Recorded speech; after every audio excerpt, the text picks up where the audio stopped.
The Pediatric Lounge, a podcast taking you behind the door of the physician's lounge to get a deeper insight into just what docs are talking about today.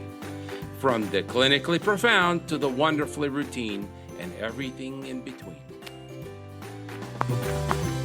Good morning, George. It's Wednesday morning for a change, and we have one of our favorite repeat guests on the show today.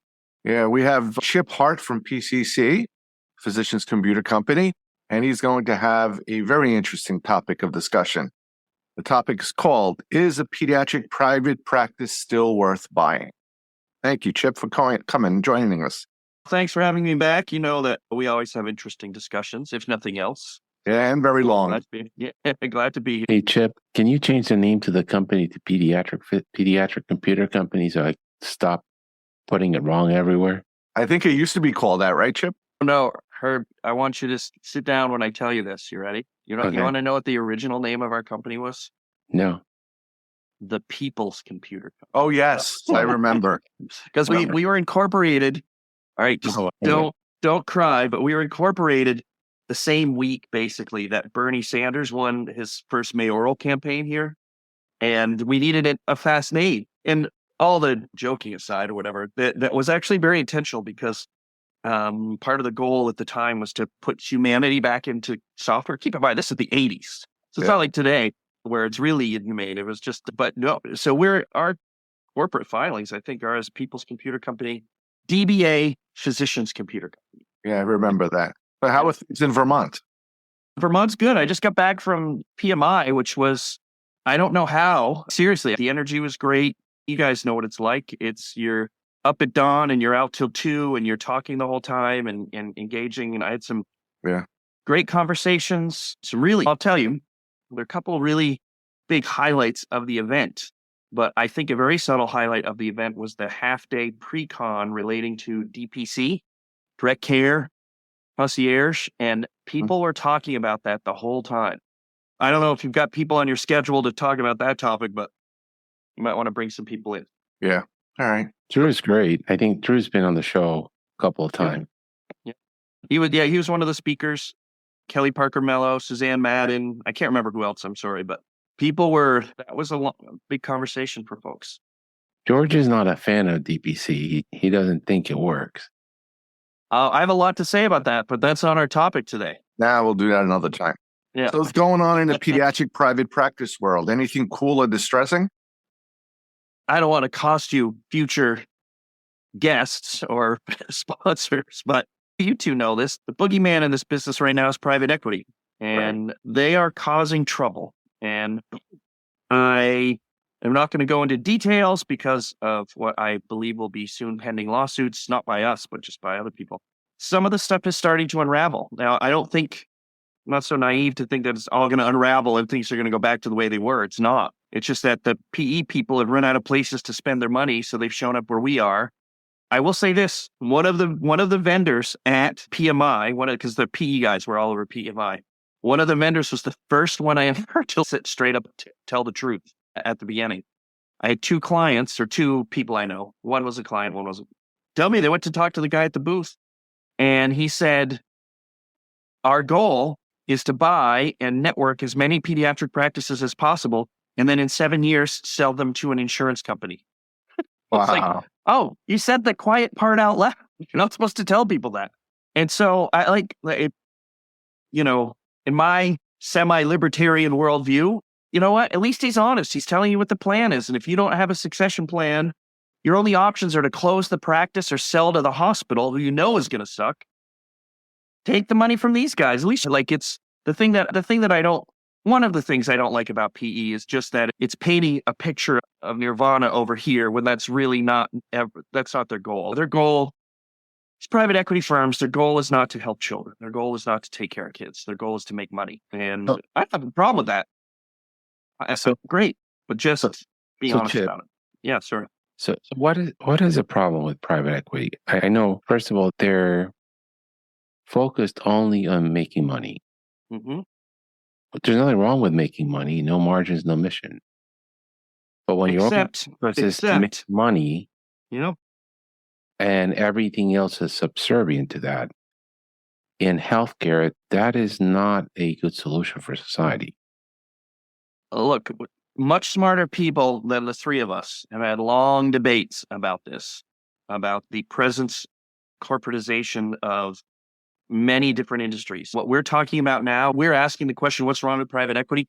Ask the airlines 20 years ago. Ask who else has PE got into. All these manufacturing sectors that the three of us don't know anything about. Now they're here. Your local dry cleaners. Yeah. That's a model they're using with pediatric practices. It's called the aggregator model. Yeah. So you buy all the little dry cleaners around the town, and then you get economies of scale. Because you don't. You're buying equipment. Maybe for dry cleaners, but when it comes to buying medical practices, you don't get economies of scale. I don't believe that for a second. And you can't hire cheaper. You can't get the doctors cheaper. Oh, I'm sorry. You fire the doctors and bring in the mid-level. So maybe that's cheaper. But everyone can get the same GPO. You're all buying vaccines from the same people at the same price. And I want to be clear. I'm not aware yet. I welcome correction. Someone could correct me publicly. Okay. I'm not aware yet of a single PE-backed acquisition where the practice actually performed better financially. Because over and over again, these guys come in, they say, we're the smartest people in the room. We know how to run your business, and they don't know how to do billing. They don't know how to do pediatric billing. They don't know how, and here's why. This is why you and I have talked about stuff like this before, so I'm gonna go to the punchline. This is why I think the role of PE in medicine has to be, or should be, very limited and carefully considered. What you two sell as physicians, what your product is relationships. Correct. And relationships don't scale. You can't come in and turn George Rogo into a 1,500 patient doctor panel into a 3,000 patient panel because you somehow made him a better doctor, because it's still 10 or 15 minutes with that mom. That is what you do. So I'm going to push back, because if I think of someone in the relationship business, I think of Chip Hart. And you have scaled a business, and you have a ton of independent pediatric practices using your product. And Chip Hart is all relationship based. Correct. And number 2, numbers. Number 3, baseball. Number 4, use Mercedes. Yeah. Okay. You and I are on the same page there, but here's the thing. I could not bring PE into what we do. All right. Because I can't scale what I do. I am like every day at the limit of what we'll to accomplish. And as successful as we are, PCC is the smallest EHR vendor in our space by like 100 miles, except for the new guys like Devilo. OP is 4 times bigger than we are. Right. eClinicalWorks is probably 100 times bigger than we are. And what PCC is, seriously, I hadn't thought about this till you said it. I think we're the last independent EHR vendor. There might be others. And we're the equivalent of George's practice. Yep. And we like it this way. I like what I do. And I would not want to water down my relationships in order to increase the volume of my relationships. Right. That makes sense. Correct. Yes. I also like my relationships with the patient. Yep. And I think it's all about workflows and ease of use and getting people working and seeing patients, get them in, get them out, make people happy. Yeah. And I think that's what you guys, and Herb, you don't know this, but I think I remember way back in the days before Chip Hart, PCC was sold to some private equity, right? They took it and then they destroyed it. Well, that's a great story. So it wasn't private equity, but it was, let's call it something equivalent. It was some local investors. It was ostensibly a local doctor who was friends with us. And what they saw was, right, this is 1991, right when I started. And what they said is, look at this cool company. It has a cool culture. It seems like they have a niche market. Let's grow them and expand them. So they bought into the company. I don't know the details, but I have a sense of it. They bought into the company, brought in all these salespeople, we focused on sales, and it didn't work that way. After about a year, they came back and they said, all right, we burned through all the cash. We're just going to close the company down. And John and Jay, the guys who founded the company, were like, and no one ever does this, okay? They said, instead of closing the company, back then we had like 35, 40 clients. They said, instead of closing the company and making all these people unhappy, can we just buy it back from you over time? And because we think we know how to do this. And to his credit, the guy who was, let's say the lead investor, he was like, sure, it's better. He doesn't get the big tax loss, which is probably what he wanted, but he knew it was the right thing to do. And we went from 35, 40 employees overnight to 9. And then we rebuilt. I came in, I remember the day. This is how dumb I am. I was like 22, 23, 22. And I came in, I watched it, I looked around, I was like, where is everyone? And John came out of his office like all stressed out. He's, hey, we had to lay everyone off. Can you answer the phones? I was like, sure. A normal person would have worked on his resume that day. It didn't even dawn on me. I was like, I've got work to do. And then you wake up 35 years later. Oh, whoops. What did you see in that conversation with John as a young kid? You saw potential. I just saw potential, and I also saw dedication. Right. Like we had, and this is something that pediatricians, doctors really understand. You pathologically avoid abandoning patient. Like it is the worst feeling in the world. Right. They depend on you and you get it. And so John had the same thing. I've got these 40 clients who are happy and we are running their practice well and things are going well for them. And if I sink the ship, it's going to make them miserable. So he felt that obligation and I did too. Honestly, I never even thought about applying somewhere else. I don't know why. Well, you had a vision. Because you had a vision. He had no vision. 22 You're giving me too much credit. You're giving me too much credit. 20-year-old. He's a hardworking individual and a cheerful individual. And he said, I can answer the phones. I can step up. It will pay dividends in the long run if we all pull in the same direction. Well, he didn't think, how much you're going to pay me? Are you going to pay me more because I'm answering the phones? No, that definitely did not occur to me. Yeah. That definitely did not occur to me. Today's conversation. Back then, we stepped up. We did the work that needed to be done. And we hope that would be rewarded through the longevity of our relationships. Yep.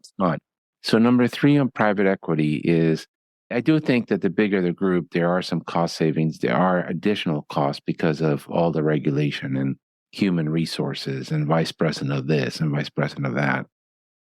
But then once they buy your local dry cleaners, then there's no competition. So then the shirt that was being done by $1.50 now costs $3.50. And there's you can't go anywhere else in town. Yep. They're $3.50. And that's what's happening in medicine, right? Private equity groups come in, they buy as many clinicians as they can. And then they say, we want 250% of Medicare for access to our network. And if you don't want to pay it, you won't have a product in this neighborhood. I think that's actually just the short-term impact because what you're describing is what the hospital's been doing for 20 years. Yeah. It's all about territorial leverage. However, most of the PE firms, the ones that I know, the ones that I deal with, they haven't really leveraged great contracts yet. Nope. What they're doing is they're trying to gather as many as possible. You borrow all that you can against it. So you pull all the cash out of the business. You strip away costs for a year. So your EBITDA looks really high. Your profit looks really high. You basically, hit the nitro on the engine. So the engine's burning over hot. And then you turn around and flip it to the next guy. And so that is where they make their money. So at the best, like I'm sure some PE people will listen to this and say, oh, he's a fool. He doesn't know what he's talking about. But I've seen more pediatric P&Ls than just about anybody, right? I've been doing this for a long time and I get to look behind people's curtains. A typical pediatric practice, give or take, has a 10% margin. All right. That's what the owners get for running the business. All right. You got to be careful because some people will be like, that math doesn't work for me. There's the payment, the money you get for seeing patients. George sees patients. He's employed by his own business. He's self-employed. So he gets paid for being a doctor. And after he pays himself as a doctor and all his other clinicians and all his staff and his rent and his EHR and his vaccines, the money that gets left over, it's in the neighborhood of 10%. I know practices are at 0. I know practices are at 20, but it's in the neighborhood of 10%. It's a very healthy business. It's a 10% margin year in, year out that's a great investment. But that's not the kind of investment that PE firms make. They make their money by taking a bunch of those and selling them at 5 or 10 times what they purchased them for. That's their goal anyway. And that's what they're looking for. And no one's going to get 5 or 10 times what they bought it for. But if they get twice what they got them for, then their investors are happy. That's the mission. And then not only that, but they load the companies with debt. Yep. And they use that debt to pay themselves back. Yep. The initial investment. Yep. So they're always whole. And then if that wasn't bad enough, if you own any real estate associated with the practices of nursing homes, they sell it to another private equity and then they rent. You guys need to do a whole other episode or two about medicine and real estate, because I can't even start talking about that, because we won't even get to the question of is it worth it to buy a practice? Because take a look at some people in our industry. I know. All right, people near George for whom the practice of pediatrics is really about expanding real estate holdings. Igor talked about that. He said it's like a McDonald's franchise. I don't care if you make money off of the McDonald's or not. I just have to pay the mortgage on the building. Yep. And now I've got 10 buildings in great locations and they're paid for themselves. And that's my retirement plan. I read an entire really fascinating article from a real estate developer. He talked about a dentist he works with. And what the dentist does is he buys a building cheap, something that needs rehab. He fixes it up, puts his dental practice in there, expands his dental practice in there, gets it up and running. He signs a 5 or 10 year lease with himself in his own building, then sells the practice to the dentist he propped up. And the value of his building just went through the roof, because commercial real estate sucks, because he's got a 5 or 10 year lease to a medical practice. And then he sells the building and goes and does another one. He makes a couple $1 million a year doing that. But this isn't what we're here to talk about. No, we're not talking about this. Finish one thing before. Yeah, please. The private equity people will tell you that this is their business model and they make no excuses. I go talk to Chip, I go talk to George, I go talk to Nick Rogel, Jim Riley, and I raise $50 million. Yep. And then it's a limited partnership. I manage it, but you all are partners. Mm-hmm. And it has a time limit, 5 years usually. In 5 years, I got to return the money that the partners gave me to fund the entity and move on. And I think what most people don't understand is that 5 years is nothing, and it is a hard deadline. Yeah. In 5 years, I have to liquidate this asset, sell it to someone else, find another group of investors that's willing to pay for it. But the money has to go back to the partners that invested it. If it's just about money, just go to the bank and borrow it and develop your own practice and make it bigger. I don't get it. Generally speaking, George, that's the camp I'm in. And there is one of these firms, I don't even know, I guess I'd still call it PE. One of the PE firms, who have been calling people I know, they're actually bank funded in that way. They don't have big capital backers. They've just got their local bank. There are challenges to that as well.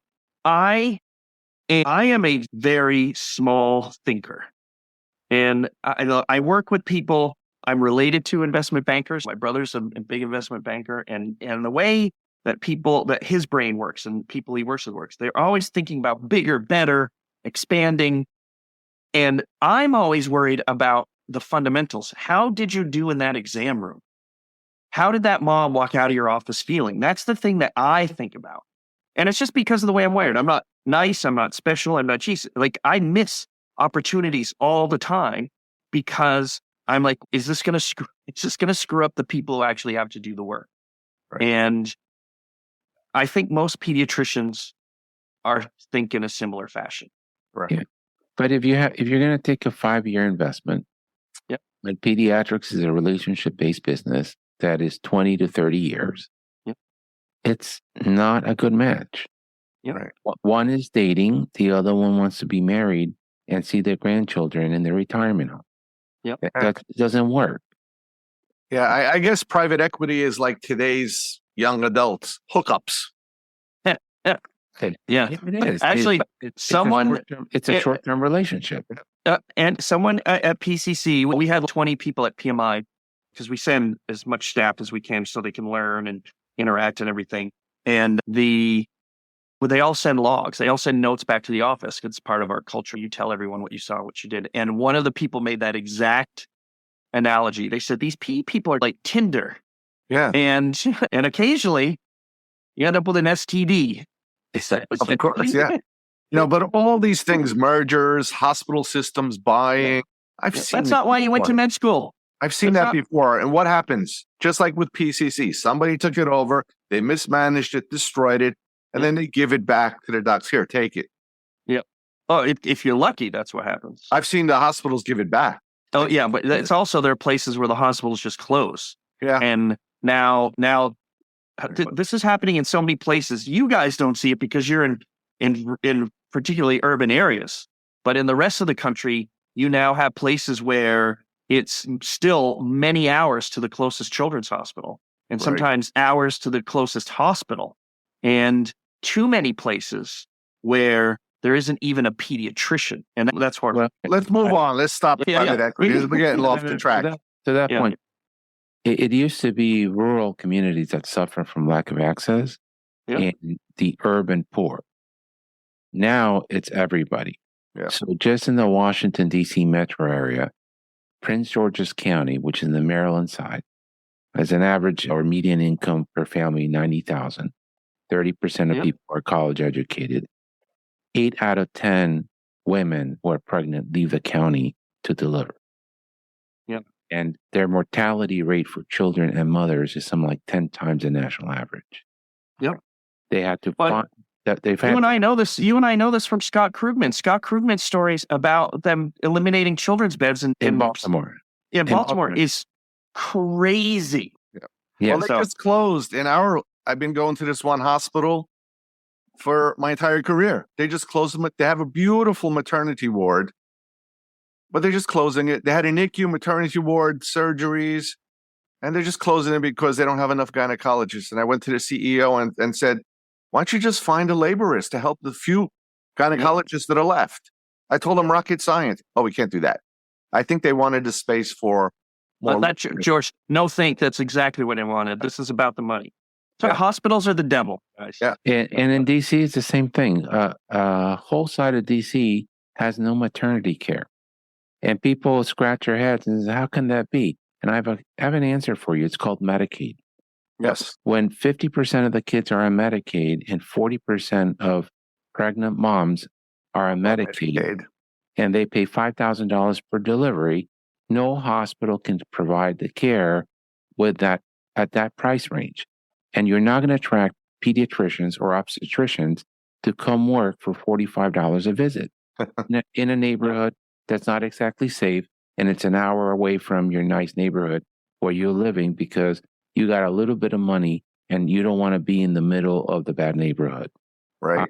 And you can build it, but the reality of it is you're always going to have a recruiting problem because you have such a huge burden of Medicaid that you can't make practices viable.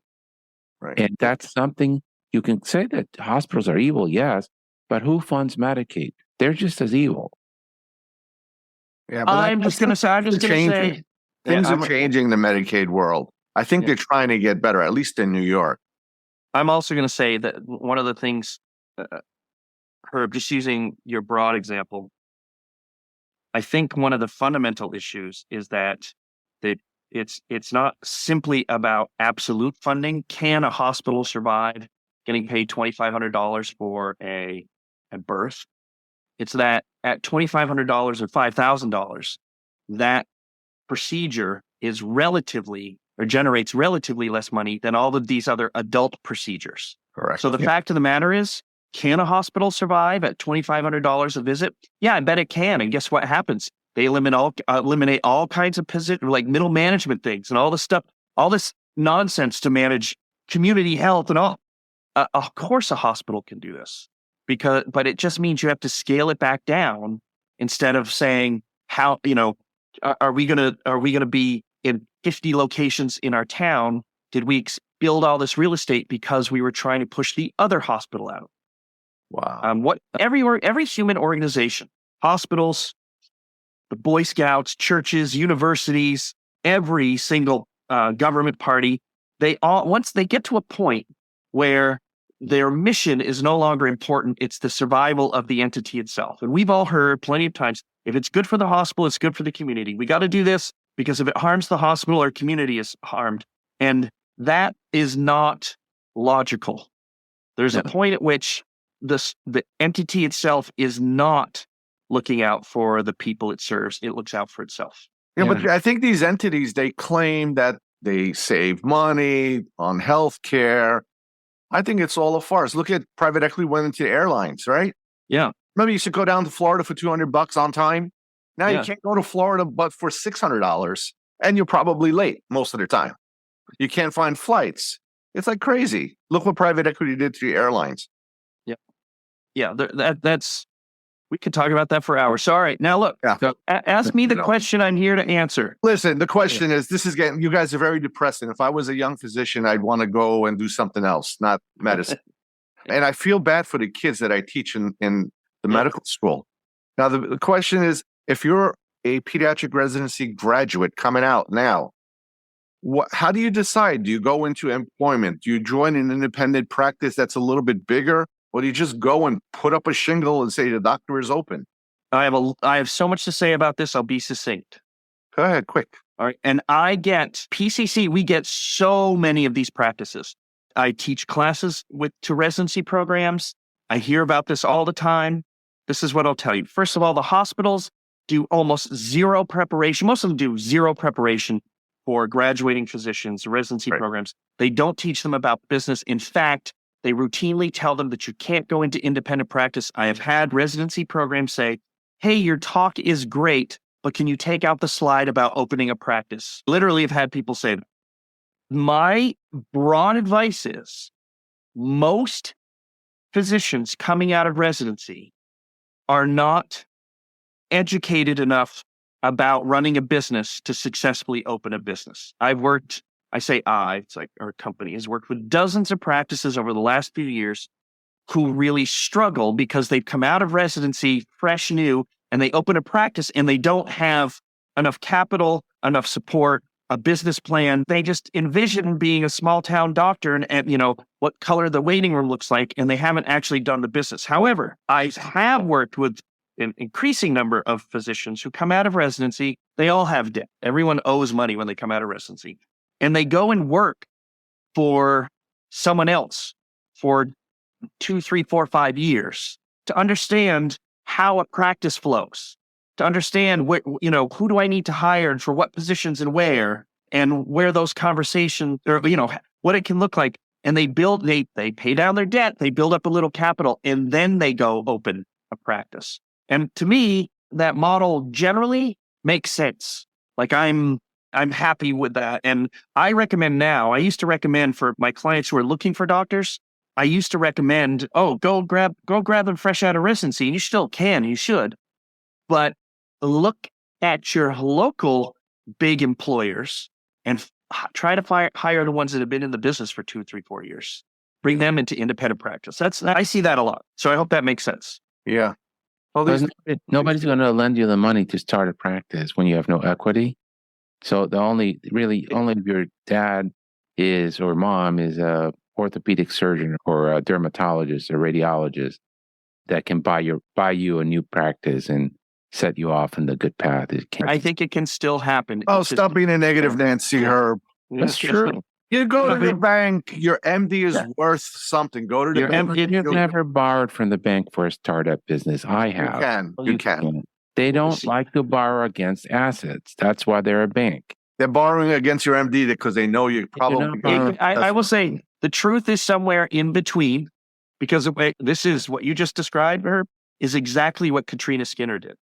All right. She did not have this huge capital reserve, or she comes from a farming family. All right. A fishing family. She went out, borrowed money, built a building, started a practice 3 weeks out of residency. However, do I think everyone can do that? Is that sort of access to capital available to everyone, or even a majority of people? Absolutely not. It requires a certain amount of planning, organization, and dedication that most people don't have. It also requires, I don't think, for where you are, I agree with you. I don't think you can do it where you are. It's Can all you do it? SBA loans, and they want a building to tag. How they do the SBA loans in the banks is, if you get a building, then they put all the loan into the building, and that's what they attach. That's the asset. Right. But if you're in a place that is that where the competition and the density of pediatricians isn't so thick, a smart local bank, as George is saying, can get its money back. And so it's all very regional. But the bottom line is, you can't depend on it. Right. You have to have a better plan than just, I'll waltz out there and make it happen. And I do meet a lot of practices who do that. And they are a heavy burden for those of us who support them. It's just like opening an ice cream shop. You borrow some money, you have some savings, you go work at somewhere else a little bit, then you work over here and you develop your practice. That's if you come out of residency, which is the hard way. But what about ways like the way I did it, Chip? I joined a bigger group. I helped to develop them. There was a bunch of old guys that really, they saw me and they said, go find a computer because we need computers. You're the young guy, you figure it out. Yep. And then you learn from them. CPT coding and all this other stuff, management. You get your feet under you. Yeah. You get some confidence, and then you go do it. Then you start. And I learned in the practice, if you learn a computer and you have the information technology and you control that, you can control a practice. Yep. I'm with you. Yeah. So the big question is, do you think it's worth these days to buy a practice? All right. You prepared me for this meeting today. You said we're going to ask. Actually, you know what? Before we do that. Yeah. Okay. You once told me, is having an MD a guarantee to success? Do you remember what you told me? I had asked you. I used to think that you should succeed because you have an MD. No, it just means you have to hustle hard like everyone else. It just you said to me, and you're going to be amazed that I remember this. You said a lot of doctors feel that an MD is a guarantee to success, and it is not. All it means is it gives you a little bit of a head start in life. Where your friends are on this line, you got a couple of 100 feet ahead of them.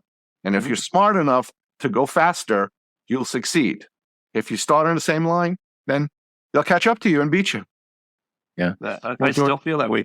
George, I think that's a little bit of an unfair question. That's like saying, is it worth getting married? But all depends on who your wife is. Right? So if you're going to join a practice and try to be there for 30 years, it depends on the quality of the practice and the culture of the partners that you joined. Yeah, first. And it also depends on the quality of you. Of course. Yes. Okay. So if it's all me, it's all about me. I got the MD, I got this, I'm smarter than you. There's a little bit of that in and out of the world. So the first thing I'll tell you is this: is it worth it to buy a practice? And my first answer is going to be, it's a math problem, and you got to reduce it to a math problem. The second part of that, my answer is, it so totally depends. It's totally contextual. What are you buying? How much? What's your existing condition? And before we started recording, I think it was before we started recording, you had brought up an example of, there's a local practice to you, George, that's closing, the doctor's retiring, and another one of the practices is buying it. And the example, as you described it, makes perfect sense to me. All right.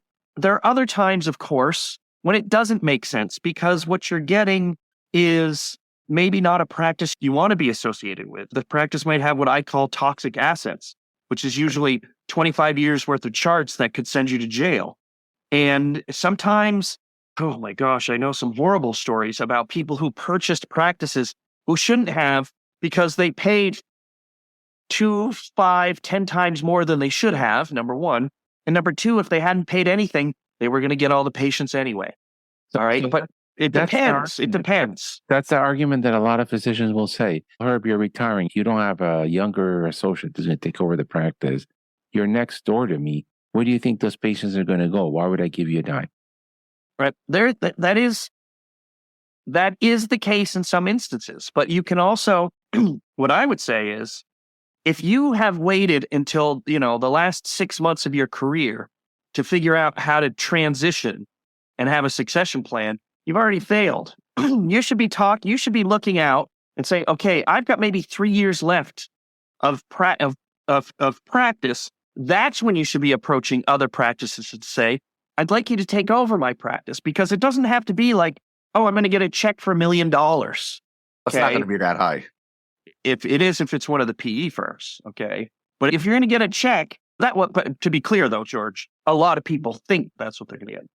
You're not going to get that. You're not going to get that when you have 6 months left. What you can do though is you can approach some other pediatricians who you like, and they can purchase the practice over time, or they can purchase the practice out of the earnings of your practice. It means they can expand their practice without having to hire up because you already have staff, without having to find clinicians because they already have you. If you do it right, like adults, and you can actually, everyone benefits, including and especially the patients. Right. But if you've had your head down forever and you don't have a plan for what happens when you leave, only bad things happen. So what's that time frame, Chip? What do you think? You should start doing this 5 or 3 years before you really are ready to leave? Because that's the other problem. Some people say, I'm ready to leave, and they linger on and they don't let me run the practice how I want. Oh, yeah. There's a very simple solution to that. Okay. I'll get back to that. But here's my message to every one of your listeners right now. Okay. If you don't have a plan today, I don't care if it's 3, 5, or 25 years in the future for what would happen if you're gone. If you don't have a succession plan, you need to create one today. You have thousands of patients who depend on you. And you need to have a sense of who's going to take over for you starting now. So there is no magic line. I'm going to say, Herb, you need to always know who is going to run your practice. All right. And who is going to take care of your kids. That's number one. Number two, I'm very familiar with the problem that you're talking about, Herb, in terms of like people who aren't willing to leave. There's a very simple solution to this. It's so simple and so stupid. People forget to do it all the time. You just get it in writing.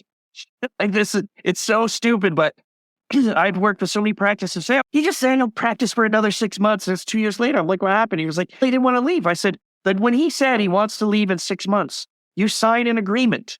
And that agreement, here's the best part about that agreement. Okay. When you sign an agreement that says you are no longer going to own this business in 6 months, or I'm taking over for these things. If 6 months passes and both parties are like, you know what, we can go another 6 months like this. You can just tear up the agreement and sign another one.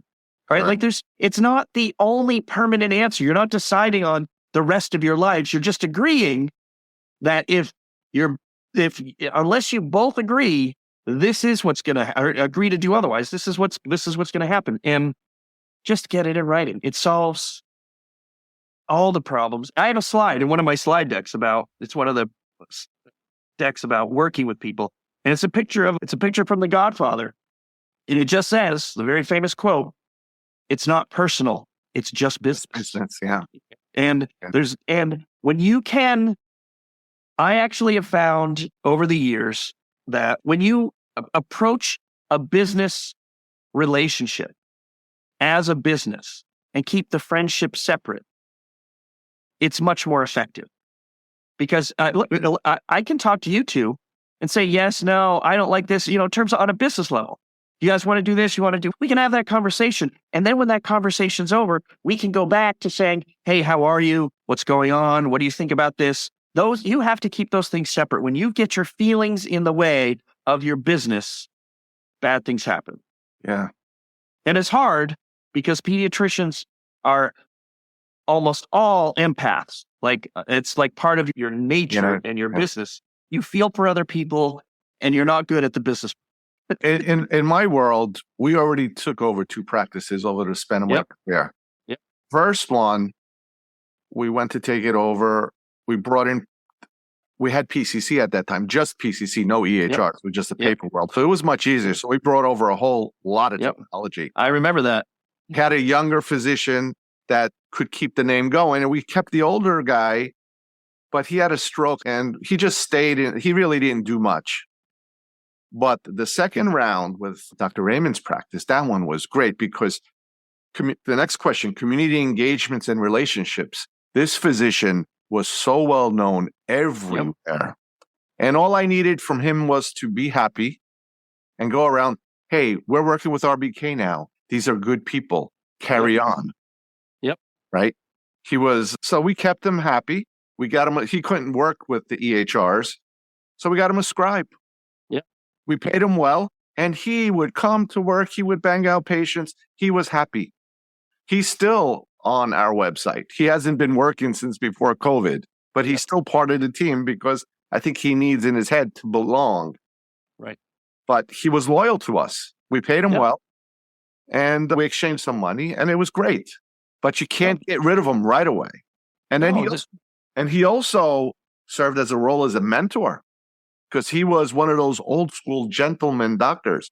He taught the younger doctors how to be a doctor. He taught me how to be a doctor. So mentorship is important also, I think. I have, I don't want to say broker, that's a little bit too strong, but I have many times worked with practices to say, okay, you're buying out a partner or you're buying out a practice, because they're very similar, whether it's a separate practice or you have a partner in your existing group. I say, you know what? You know how your partnership agreement says you're going to pay them $500,000, because that does happen, okay? Because you got a partnership agreement that's not well worded. So you got to pay this guy $500,000. You don't have $500,000 cash. So why not sit down and ask this doctor, like, how do you want to work? And the doctor at this point says, I don't want to do call anymore. Okay. I only want to work 2 days a week because I have some families. I want to. Okay, we're gonna book you for 2 days a week. We are going to pay you at a premium that no one else in town has ever seen. We're going to overpay you, but you're going to mentor people. You're going to help. We're going to work with your families. You're not going to have to take call. We're going to help you land your plane, and you can actually have a contract, an employment contract with that physician that goes as long as it's mutually beneficial. That is actually how you buy him out of his. Just have a conversation. Just talk. What's wrong with that? Nothing. People take positions and are afraid to share their positions with others and actually say, this is what I want. And that's a shame. Yeah. People in negotiations get emotional and wedded to a tree. This is my tree. I don't want this tree touched. And they don't see the forest. There's a fire right outside the forest. If you don't fix it, then that tree's gone, and every tree around it is gone. Yeah. But that's just human nature. The flip side of doing what you did, George, is that there are some practices, pediatric practices, not everybody in pediatrics is an empath, that churn residents. Every 2 years, they fire them. They pay them very little, and then they fire them. And then there's other practices where there's one solo guy that's king and pays everybody very little and tries to play that game for as long as he or she can. And the king is making tons of money and the peons are barely me. So that was my point to RBK. It's not just your personality, but it's just that the founding partners of RBK did not believe in being dishonest with new doctors. Because that does exist out there. It does. There are thousands and thousands of pediatricians. So if 1/10 of 1% turn out to be sociopaths, you're gonna get some of that behavior. But by and large, I got really lucky when I fell into this career because I work with people who are generally almost exclusively focused on other people.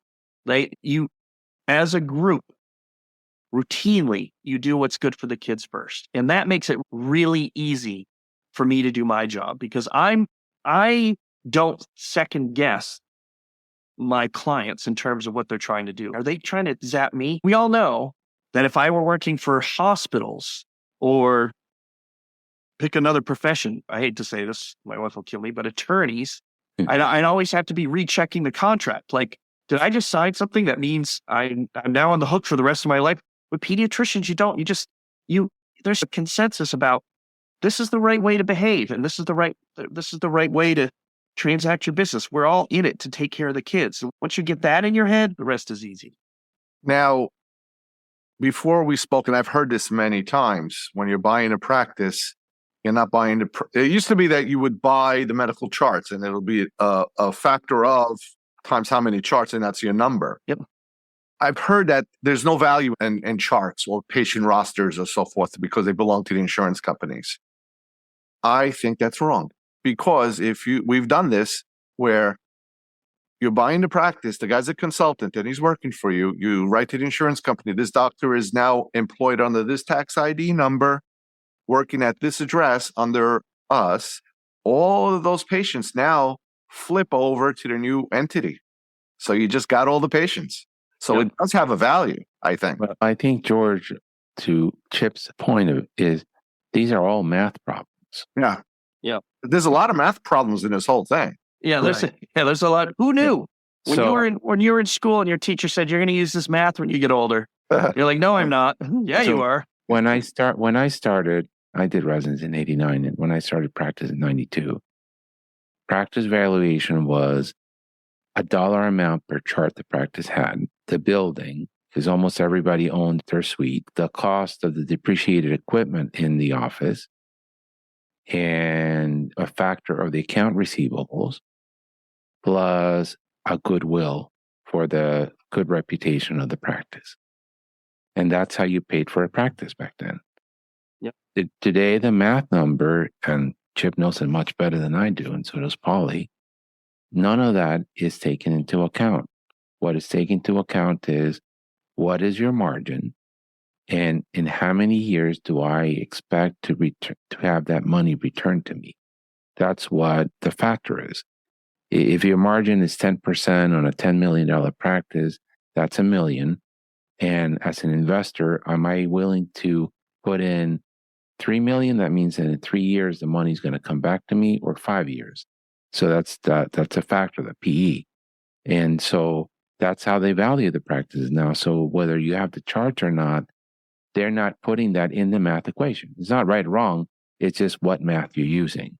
But they're looking at your margins. And then they're saying your margin's $1 million. I'm willing to pay $3 million because in 3 years I get that money back. Or I'm willing to pay $7 million because I'm going to be on this for 7 years, and I'm okay with that risk. And it's just a math problem. So I guess these are strategies that one would use to transition the merger. Know your data, know your expenses, what's going on with the practice. And the one thing that I learned, don't change too many things too quickly. Yeah. Because I've seen acquisitions of practices where immediately they move the physician's practice to another building.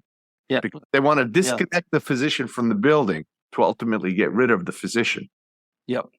I don't know. Just continue business as usual, at least for 6 months. And don't make it so in your face that something happened. You're absolutely correct.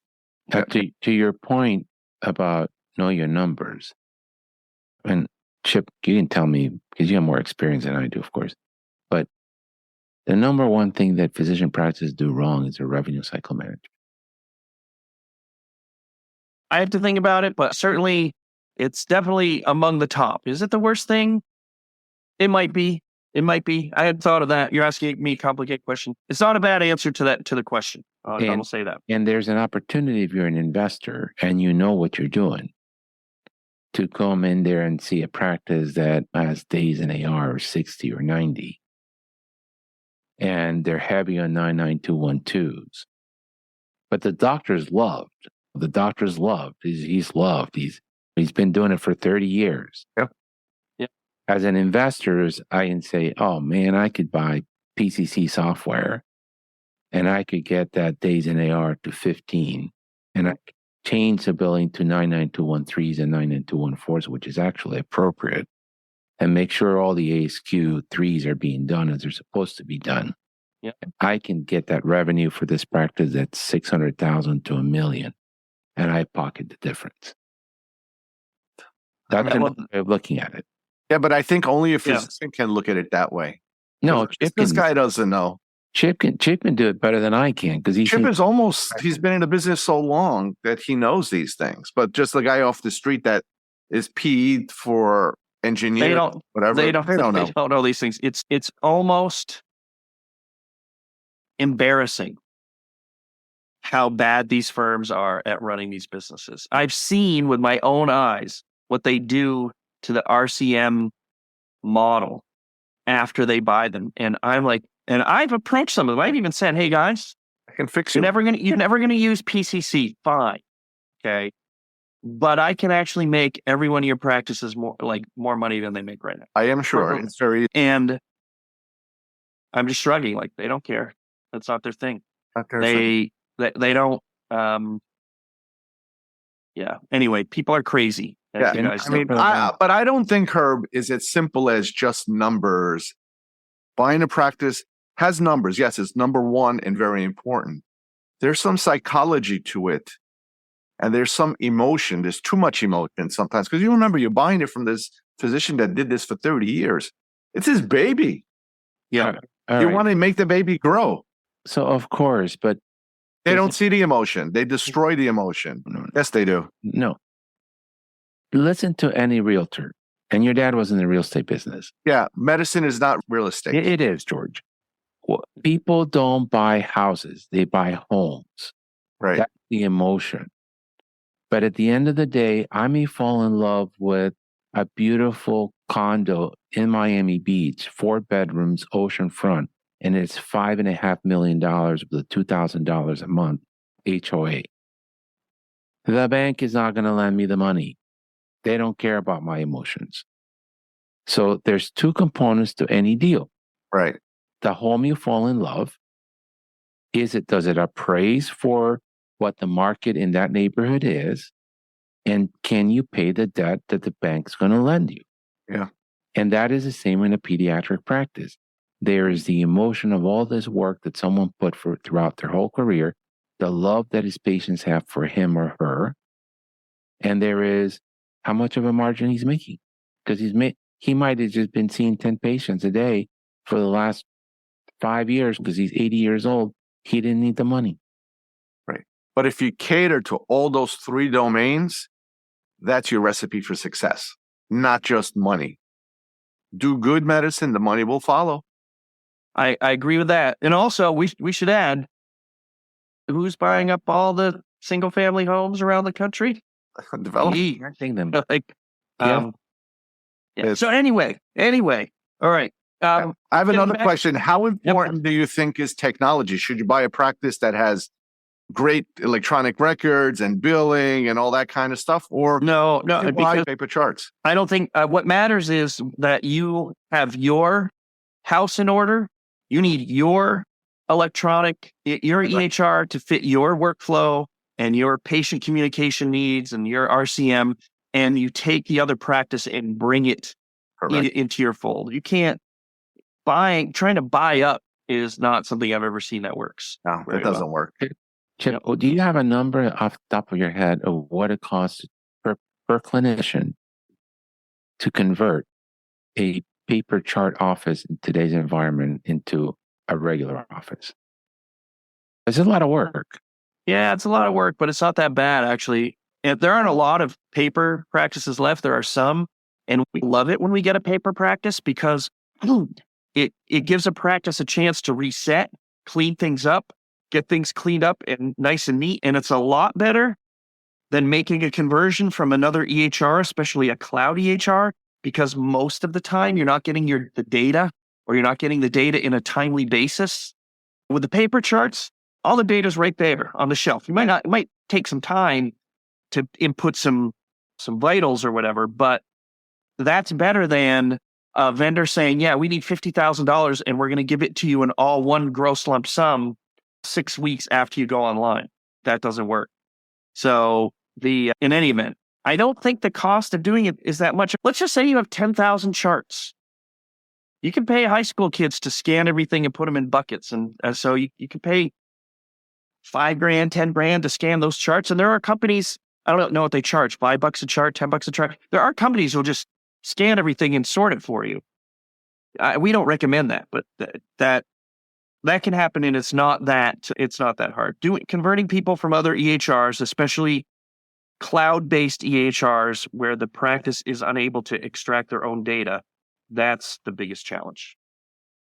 And how about the culture? If you have a practice that is still there are 3 clinicians, let's say there's one in their mid-70s and there's 2 in their 50s, and they're still on paper, and the 2 50-year-olds are going to stay. How hard is it to get someone to change from paper to EHR at this stage of the game? Not 10 years ago when everybody had to go through the pain. Yep. What does that say about that practice? Someone who's still on paper is pretending to take a philosophical stance and really is just fighting change and doesn't want to. Here's the thing, all EHRs suck, all of them. We're selling pain every day. But the advantages of having at least a halfway decent clinical record electronically are enormous. We take them all for granted now. You can read the chart notes. You can access the chart notes from anywhere. You have real clinical decision support in there. I can tell you, immunization rates go up when a practice moves from paper to electronic. Okay, and you can tap a button and contact all your patients. Like the benefits are enormous. And they also come with great cost, but the benefits are enormous. Someone right now using paper charts just doesn't want to practice medicine, 21st century medicine. And I'm not even saying that judgmentally. It's just someone who is fighting change regardless of the cost. I can say with some sincerity, if you're practicing on paper today, you are unequivocally limiting your clinical impact, period.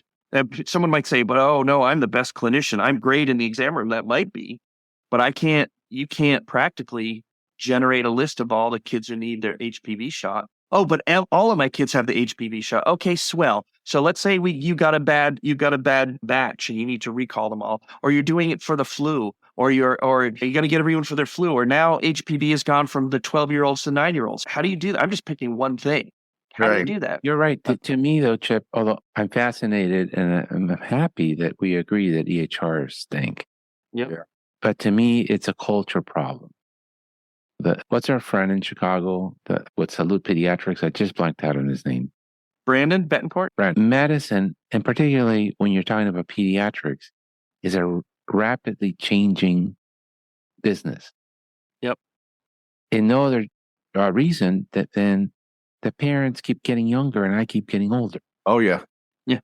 And so to be efficient or effective I have to be nimble and willing to change many times over my career, because what the parents think of today, the way they talk today, the way they communicate today, is nothing at all familiar to what it was when I graduated from residency in 92. Yep. And these people that are still in paper charts, to me, are stubborn, difficult personalities that I just don't have the time or energy to deal with and change them. They're dinosaurs, and they should go the way the dinosaurs went. Yeah. But in a practice like you mentioned, where you have the senior guy that's 70 years old and the junior guys in their 50s or 40s, where do you think the problem is? There's 2 problems in this question. Who is the problem in that practice? Both. One is unwilling to change. The other, they're not capable of persuading change, making. Exactly. That's the answer right both there. Both of them are. Yeah. So now all 3 of them are your problem if you buy that practice. Right. So you have to get an ally, which is the younger guys, and develop them and make their life better by proving to them that it is better. And then you keep the older guy as the face for a while, and then you set him off to the sunset. I had a partner that refused to get an EHR. Right. As long as I'm practicing, we're not going to get an EHR. The guy lived through 2 EHRs in his lifespan. Changes. I persuaded him. Yep. All right. Let's go on to the next question, Joe. Yeah. So now work-life balance. This is the new line that you hear, right?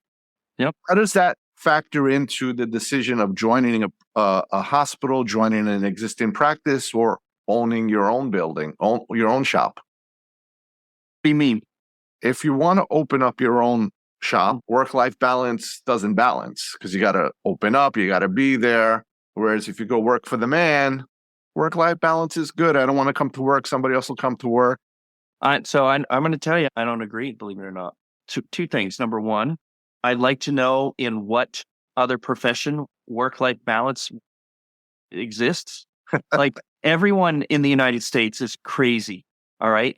People work 2 jobs. People always are grinding. And let's be clear, because all right, hopefully no civilians are listening to the show. What other profession calls a 4-day work week full time? Okay. And it's an 8 to 4 with an hour lunch. Sign me up for that job. All right. But on the other hand, you go to work for the man. The man controls your schedule. The man says you got to work 2 Saturdays a month. The man says you got to take call in these times. I do think, I mean, don't get me wrong. When you are the captain of your own ship, you have to grind and hustle, and it does get overwhelming, and it is scary, and it's a lot of work. But at least you're in charge of it. That's the over-under. Okay? That's the over-under. So that's how I feel about it. If there were one obvious path to great work-life balance, great reward, we would all be doing this. You wouldn't need this podcast. Everyone would be like, oh yeah, you got your job with so it's great. You're all set because now you're happy and you're paid. And all you're paid, but it doesn't exist. Yeah. It's called Sweden. Sweden has a great. Yeah, there you go. But Herb, you couldn't live there because you got to pay 70% taxes. And I'm not tall enough. I'm not white enough. They might take you. You gotta contribute to society. Yeah. So they give you 3 months off paid maternity leave for the mother, and then 3 months paid maternity leave for the dad afterwards. And who works? I don't know how if you've had a couple working for you, they're both pediatricians, and you're a 5-person practice. How do you fill that slot? Who sees the patients? And what I'm going to tell you is when the entire society has an understanding of that kind of behavior, things work out. Obviously, things work out. It works out for them. They're phenomenally rich. As pacifists as they are, they're one of the world's top arm dealers, and they are. It's so interesting. They make a lot of They make a lot of technology. They have an interesting culture. It's not as a lot of people do talk about how great it is, and they have plenty of problems and holes themselves. But yeah, like Volvo. But hey, I like the Polestars. But anyway, we're way off topic. Yeah. Final question. Final question. Let's hear it. What advice would you give to graduating physicians or mid-career physicians or anybody that's on the fence whether to join a man at a system or open up his own shingle or buy another practice out in terms of autonomy, burnout, financial, vision? In pediatrics, you have to say join the woman. Yeah. Yeah, but the man sounds bad. Yeah, well, 70% of pediatrics. Stick it to the man. There's a lot of women-owned pediatric practices. All right. Yeah, it's true though. It is funny though, because I've been doing this for a long time. The sort of hierarchical drama that I am familiar with, having worked with pediatricians for so long, a lot of that stuff has gone away with the rise of female-run practices. There are a bunch of things that just don't really happen anymore. The practice breakups don't happen the same way. There's just a lot less territorialness. That's a broad brushstroke. It's not universally true, but there used to be, you know what it was? There used to be a sort of competition that was sometimes negative when it was the all-male practices. And with the female practices, there's a little bit more camaraderie and teamwork. And in general. I take it, I play music. You see my guitars in the background.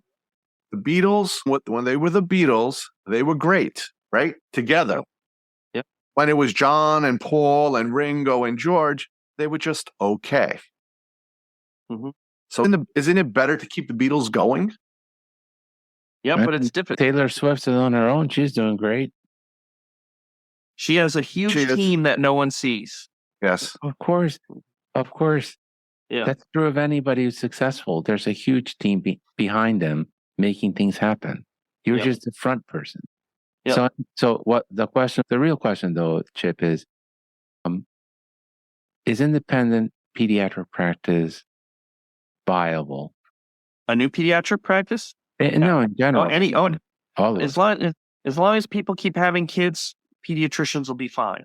And for those of you who live in hyper competitive, dense urban areas like you two, there's going to be a lot of chaos. But the fact of the matter is, there's a lot more to the United States than just the New York City metropolitan area and the DC area. Okay, right. You both could. I know that neither of you will or will want to, certainly, and it's unlikely. But you two both could get in a moving van, drive to about 40 of the other states, open up a practice, and be successful very quickly. And there's almost no other profession where that's the case. You can't do that as a lawyer. You can't do that as a professional athlete. There are certain jobs that are always in demand. The world doesn't have enough plumbers and roofers and so on, but that's not work that anyone here is suited to do. But as generally speaking around the country, pediatricians are in demand. We don't have enough of them now. Yeah. Thanks. Do you have any more questions, Herb? I have a question. The disparity in payment. Yep. What are clinically integrated networks a better solution than selling out to private equity? Because there is a huge disparity in payment when you're independent versus you're part of a big PE or a big hospital system. Yeah, that stuff is just a CIN is just another way of saying IPA, which is just another way of saying that the insurance companies, the laws benefit the insurance companies a way that they benefit no one else. You're not allowed to collectively bargain. And the only way to do it is if you do it through one of these methods, CIN, ACO, IPA, they're all the same thing. People can tell me that they're not, but at the end of the day, they are all the same thing, one way or the other.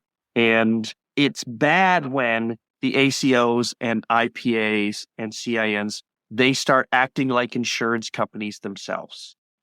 I was talking to a practice yesterday who's in a CIN out in the Midwest, and it originally was largely independent physicians, but so many of the practices in the CIN have sold to the hospitals now running the show. The hospital is telling all of the independent physicians that they have to get on Epic in order to stay in the CIN. Yep. And the practice calls me and says, you know what, I would drop this CIN in a second because it's not even paying me much more, except all of the hospital employees would now be out of network. And I don't want to do that to them. So I'm like, how is this legal? The hospital is forcing them onto the EHR, which gives the hospital leverage. That once you're on Epic, you're not leaving. You can't. Your charts now belong to someone else. Your charts, you don't get them back. You can't go out and restart your practice and have 1,000 of your patients show up unless you're willing to grind for 2 years and get those patient charts back one at a time. Once that hook is in, it's in. And I'm like, this nonsense that has nothing to do with taking care of the kids. Nothing. So back to he who controls the computer controls. Yes. Yep. I very much, I see that all the time. So you're not wrong. So and I just think that it's just so unfair, the payment disparity. And the hospital owned pediatrician down the street is making $200 for a 99213. Yep. And you can't get an appointment with them because you can't get through their outsourced call center in India or Colombia or Costa Rica, wherever it is. Yep. You can't get an appointment. Yeah. Yeah. But then they're getting paid $200 for a 99213. And that physician used to be an independent physician, the same person, same building, same infrastructure. But you guys, they are right now. It's in the Senate where they are working on legislature to totally eliminate all of that facility fee nonsense for primary care, like long overdue. Which is we're not talking about facility fee. We're just talking about 99213. What I mean though is it's one of the pieces of how the hospitals are with their consolidation jack up the price, and there is zero evidence of improved care. No. The access decreases simply because they're so big and they try to be quote unquote efficient, which is let people stand on the queue for an hour before someone gets on the phone. Correct. And when you have a sick child, that's not efficient. That's a pain where. Yep. But there has to be another solution where you don't have to sell your practice. You don't have to use the same tax ID.